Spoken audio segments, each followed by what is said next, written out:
Hello everybody and welcome back to another episode of Microsoft Flight Simulator, and today we are going to be talking about the RTX 4080 graphics card, why I made the jump, what benefits I found, why I did not pick the 4090, what video card I came from, what my settings are, and what my final thoughts are on this particular graphics card, and hopefully you'll be able to decide whether it's right for you and worth the money. Stick around, guys. If you are interested in acquiring any of my Overkills tutorial guides or simply interested in supporting the channel, please consider joining me on Patreon. Patreon subscribers level tier 2 and above have access to all of my guides as well as any future guides that come along down the road. Patreon link can be found in the description below, and thank you to all of my current subscribers.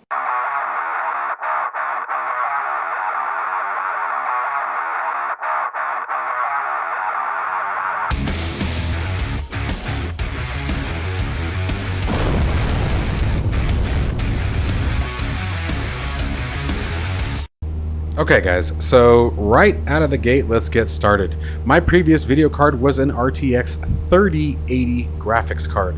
Now, we made the jump to the 40 series for one major reason, and that was so I could take advantage of DLSS 3.0, especially as a content creator. Those extra bit of frames help.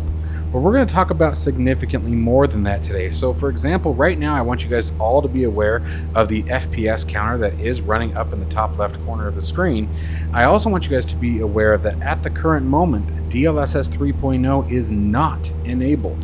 So keep that in mind. We are over Phoenix Sky Harbor International here in Arizona, a very large city in a very large commercial airport out in the Midwest here. So first we're going to talk about why I wanted to make the change to begin with. First of all, guys, I will be posting a new picture. It may be popping up right now if I remember to do it, of my new cockpit build. We have moved on to triple monitors. I have triple 4K monitors. That's the catch. Okay, I want everyone to understand what it would take to push 3 4K monitors. It takes a lot. That's a lot of horsepower. Okay, and so that's going to come into play here in a minute because everyone's going to be wondering, well, then why didn't you go with the 4090? We're going to get to that. So that was my first goal, is I want to move back to triple monitors. I really love triple monitors. It's an absolutely amazing experience, especially with the new build, having the monitors nice and close. It really enhances that immersion aspect.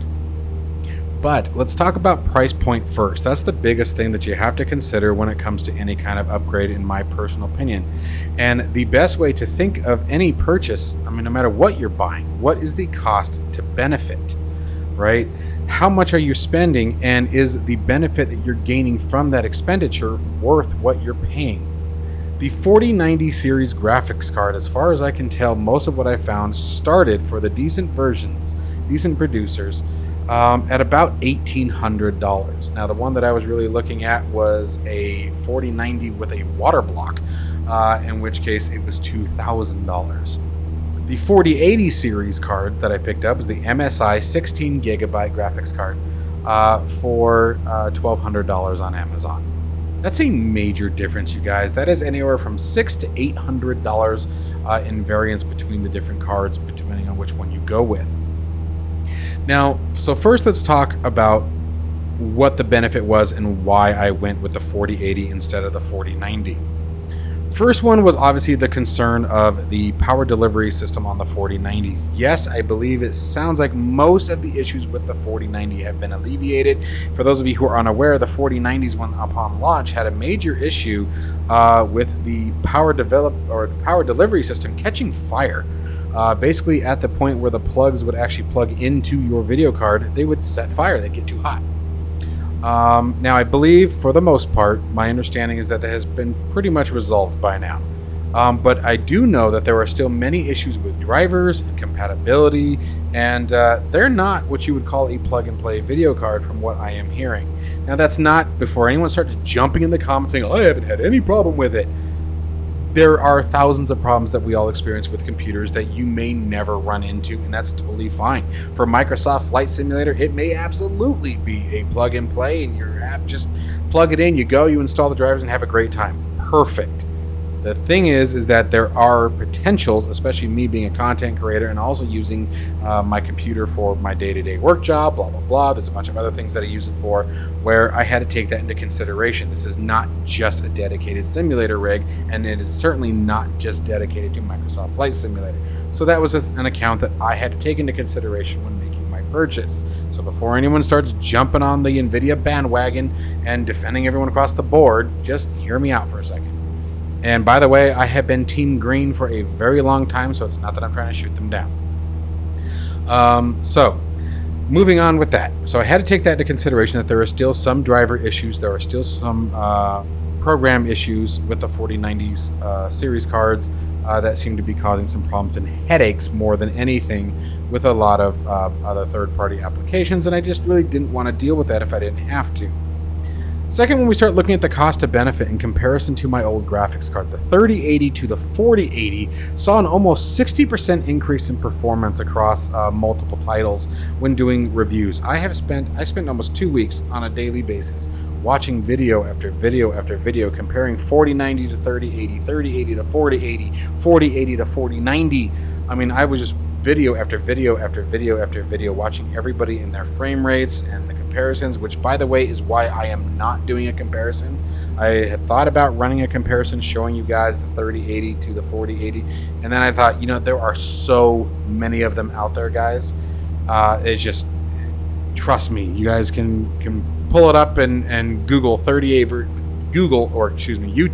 3080 versus 4080 Microsoft Flight Simulator, MSFS, and you'll get 20 videos comparing the two cards.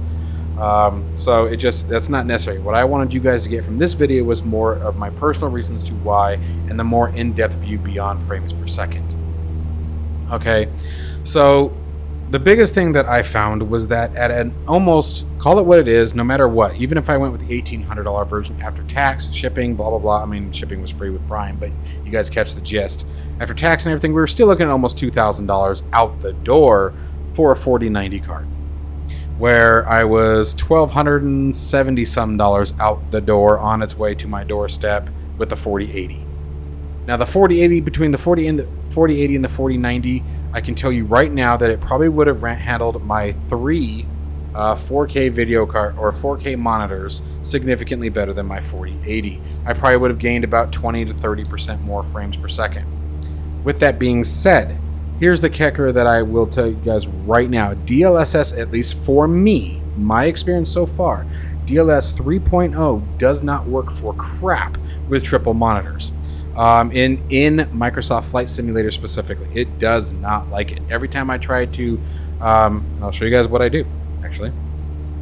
So I come in here, I go to the general options, I go to the experimental, I add the new render windows to the left and right side. If I try to do that with DLSS 3.0 turned on, where are you? This. And we'll talk about why that's off in a second, because again, I'm showing DirectX 11, that's why. We're going to get to that. If I have DirectX 12 on with a DLSS 3.0 enabled, my frames go to about 8 per second.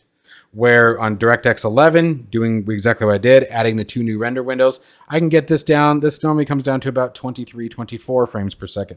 And I'll tell you right now, still flyable. I have only tested in high population areas. Okay, and it is still flyable. It is still relatively enjoyable. And the thing about DLSS 3.0 and DirectX 12, we all know DirectX 12 with Microsoft Flight Simulator is in beta. Eventually that's going to change. So eventually I'm going to be able to get the benefit of having the DLSS 3.0. We're going to see that frame rate increase dramatically, and I'm going to be able to do it all with my 4080. Can I do it today comfortably and get the nicer frames and the smooth frames per second? No, but I will be. Okay, and I know that. I know that it's coming. Okay, obviously if it's in development, it's in beta, it's just a matter of waiting it out. So that was a point of why I decided that the $600 price point difference between the two cards wasn't worth it. The other thing that I'll tell you guys, just as a little side note, in DCS World, I can run all 3 screens and I don't have any problems. I'm hitting 60, 70 frames per second on the 4080 with all 3 screens at 4K. So just tossing that one out there too if you're a DCS World pilot. And that's tested in the F-18, the A-10, the UH-1 Huey, which the frame rates skyrocket because it doesn't have all the digital screens. But very much so playable, very, very nice and comfy. So just, again, little tidbit there for anyone who's DCS as well. Now, so let's talk about why I'm, again, on DirectX 11 right now. As I stated, in DirectX 12, there is a bug very clearly popping up the two side windows and trying to, the second you toggle the three screens on with DX12 enabled, the frame rates just tank, just absolutely tank. So that is why we're currently on DX11, is I was running all three screens before I started this video. And like I said, guys, I'm not gonna lie to you, the frame rate tanked down to about 21, 22 frames per second steady over this particular region, Phoenix, Arizona. Okay, now in Tucson, okay, much smaller town, much smaller airport, significantly less traffic, I was getting, you know, mid-30s maybe. Lower regions like the Caribbean, things like that, it's more than flyable on DX11, okay? And you guys can see the frame rates up there right now, jumping all over the place. They really do. They change pretty significantly. Weather's going to take into consideration clouds, light, time of day, traffic density. All these things are going to absolutely come into play. So again, are you willing to wait it out, or do you want to just shell out all the money right now and get the 4090, which, yes, could have probably ran all three monitors on 4K in very dense environments, and I wouldn't have to wait, because it would have been able to do it on DX11. Okay, I wasn't willing to wait. The other thing that I'm looking at doing is upgrading my processor. I do have a bit of an older processor. It's running a 3900 XT from AMD, so it's a little on the older side. I could probably upgrade to a 5850 and probably, again, see some further improvement. So these are all things to think about. And these are all things that I want you guys to be able to think about when moving forward. I wanted this to be a genuine buyer's opinion and not just toting frame rate. There's a whole lot more you have to think about than just frame rate. I didn't want to deal with the driver issues that are being experienced with the 4090s. I didn't want to deal with the third-party application issues that are being dealt with the 4090s. I didn't want to even risk the idea of having a fire for a plethora of reasons. Number one, at the moment, I'm the sole provider of the household. My wife's going to school full-time in med school. I got 3 kids. I can't risk that happening. Like, that would be a catastrophe. It'd be catastrophic for me. So that was something that had to come into consideration. And again, I want to emphasize, I'm pretty sure that all the fire issues have been resolved, but they may not. It's just, again, a risk I wasn't willing to take. And then I'm looking at the cost to benefit. Can I comfortably play happily on 4K the way that it is right now? And the answer is yes. Every video that I've ever done for you guys, I've done on a single monitor. So it's not like the triple monitors are a requirement. Would they be nice? Would I enjoy being able to fly with the triple monitors? Absolutely. But again, every video you guys have ever seen on my on my channel here has been with a single monitor. That was a terrible landing, by the way. So, you know, it's not a big deal. And what I'm going to show you guys next is we're going to move on to the DirectX 12 with the DLSS 3.0 integration. And I'm going to show you guys what happens when I add the third screens, and I'm going to show you guys what happens when it's just flying around on a single monitor in 4K. So you guys get to see both sides of that. So that's what we're going to jump into now. All right, so now here we are back on the deck, running about 80 frames per second. Helps when you release the parking brake. Let's also turn these lights down. I'm not sure why they're on.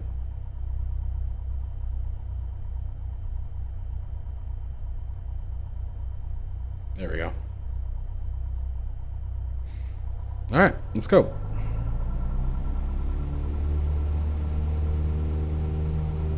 So again, this is at 4K. No other settings have changed other than the fact that now we are using DirectX 12 and we have DLSS 3.0 turned on. I'm not going to go through all of my graphic settings, guys, because at the end of the day, my graphic preferences are going to be different than yours. I know that's another big thing that we see a lot, is everyone starts posting graphic settings. Here's my graphic settings. Here's my graphic settings.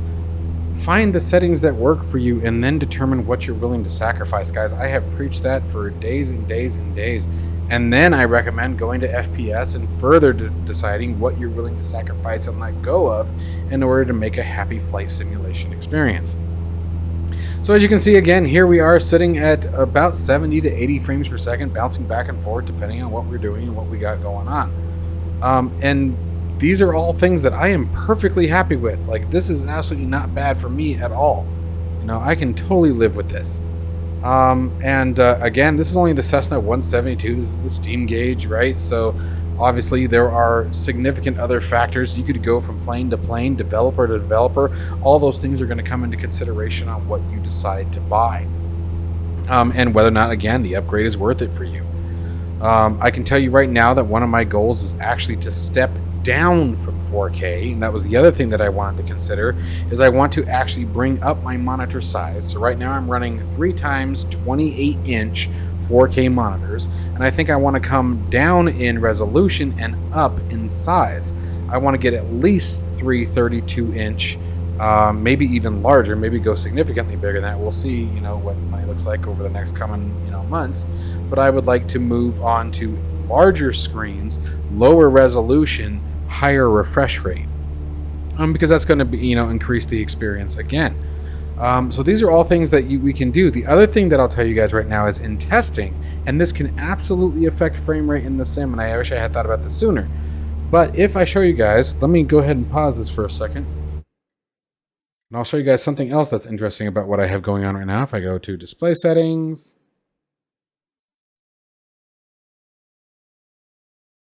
here are all of my displays. This is the one that you guys are currently seeing Microsoft Flight Simulator on. But if we come down here, I currently have them set at 2560 by 1440. I was playing around with the display rate and the refresh rate and all that good jazz. So I'm going to show you guys something else too that we can do. These are all things that are pretty, easy to set up and don't really impact the display very much. But let's come down a bit. So the monitors themselves are 4K, guys, and I do want to show you guys that actually one more time just so everyone caught that. Okay, you guys can see the display resolution right here. It says 2560 by 1440. Notice it does not say recommended. If I jump down here, the recommended is 3840 by 2160, just in case anyone has any doubts of whether or not these are really 4K monitors. They absolutely are. Okay, I've been downscaling them, doing some testing. So let's say I want to come down to 2560 by 1440. There we go. Let's do that. Keep changes. And let's go back and apply. Let's jump back in and see what we're getting. Notice that it didn't really change very much. Changed a little bit. Oh, there we go. So certain spots we're going to see a bit higher, 8 to 10 frames depending on what's going on the screen. So it's nothing crucial. This is some of the testing that I was doing and have been doing with it. But again, made everything a bit larger too and a bit easier to see. So these are all things that are coming into mind and why I'm thinking about stepping down in resolution. But as far as the overall image quality out the window of the cockpit, it looks the same to me. It looks great. I have no problem with it whatsoever. So if I pick up a few more frames and I can do that 3 times over, well, that's definitely the way that I would prefer to go. So anyways, I guess this is sort of where it, my video can really end for you guys here. But I just wanted to give you guys a little bit of personal insight as to why I made the purchases I made, the things that I was looking for, the things that I thought about, like things that are coming down the road later on.